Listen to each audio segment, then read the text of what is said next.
Industry Data Analytics latest global medical ventilators market. 2022 rising business opportunities and global trends till 2027. Mechanical ventilator is the device used to support breathing of patients who is judgmentally ill and unable to breathe by self. A hollow tube, which acts as artificial airway, is implanted into the patient's mouth and down into their trachea to connect patient to the ventilator.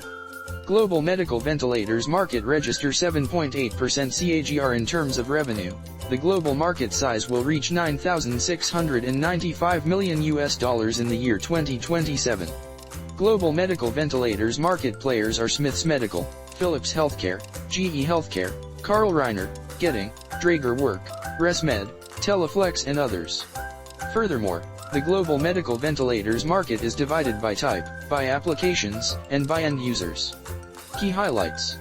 May 10, 2021, Medtronic plc, NYSE-MDT, the global leader in medical technology, today announced the U.S. commercial launch of the SonorMed trademark airway monitoring system.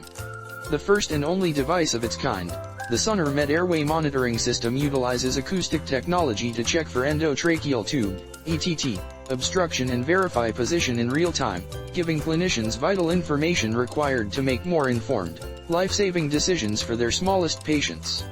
Thank you for watching us. For more information visit us at industrydataanalytics.com.